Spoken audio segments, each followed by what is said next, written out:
Jérémy Lamry, bonjour. Bonjour Aurélie. Vous êtes le président du LabRH. Le LabRH a été lancé en juin 2015. Quel est le premier bilan?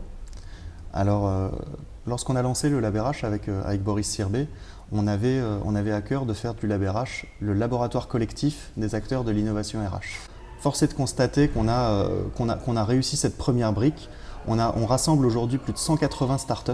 Donc dans le domaine des ressources humaines et de l'emploi, on travaille avec plus d'une vingtaine de grandes entreprises et on est en train petit à petit de ramener également le reste de l'écosystème, c'est-à-dire les partenaires publics qui touchent à l'emploi, les écoles, les laboratoires de recherche, donc petit à petit tout l'écosystème qui permet d'innover dans les ressources humaines et l'emploi sont en train de rejoindre le LabRH. Quel type d'initiatives sont nées au cours de cette première année? On a mis plus d'une centaine de startups en avant. Devant des grandes entreprises et pour ça on a créé tout un tas de contextes différents. Ce qu'on a appelé des startup corners qui sont finalement des moments où les startups sont organisées comme dans un salon et les RH d'une entreprise donnée viennent les visiter. On a également enclenché une démarche, une dynamique de business où là le LabRH s'est positionné vraiment comme un tiers qui permet finalement d'aller s'assurer que la relation entre la startup et le grand compte se déroule dans de bonnes conditions. Un exemple, typiquement Manpower qui avait besoin d'identifier une cinquantaine de candidats en quelques jours pour l'un de ses clients et qui donc voulait savoir si des startups du LabRH pourraient être aussi voire plus performants que les solutions internes de Manpower.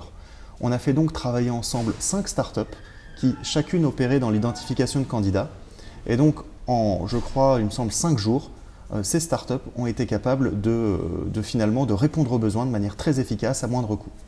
Comment recrutez-vous les startups qui vous rejoignent aujourd'hui? Alors il y a un élément très très important dans la philosophie du LabRH, c'est qu'on estime n'avoir aucun droit de jugement ou de sélection sur ce qu'est l'innovation dans les ressources humaines. On n'a que 3 critères de sélection, c'est avoir une proposition de valeur innovante, travailler dans les ressources humaines ou l'emploi, et dernièrement, accepter la charte de bonne pratique du LabRH. Donc le LabRH n'est pas un label, n'est pas un filtre. On va créer un label courant 2017 pour sélectionner parmi toutes ces startups celles qui sont les plus matures.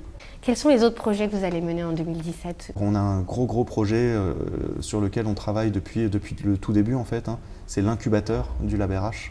Donc là l'objectif c'est de permettre à des startups qui se lancent dans les RH de gagner beaucoup de temps. Un projet très très ambitieux qu'on est en train de développer avec Talentsoft, un acteur des systèmes d'information RH, c'est l'API universelle qu'on a appelée OpenRH. Une API, c'est une interface qui permet de connecter des données entre elles. Donc l'objectif pour les startups, c'est d'arriver à travailler avec les grandes entreprises en se connectant à leur système d'information. Merci beaucoup Jérémy. Merci Aurélie.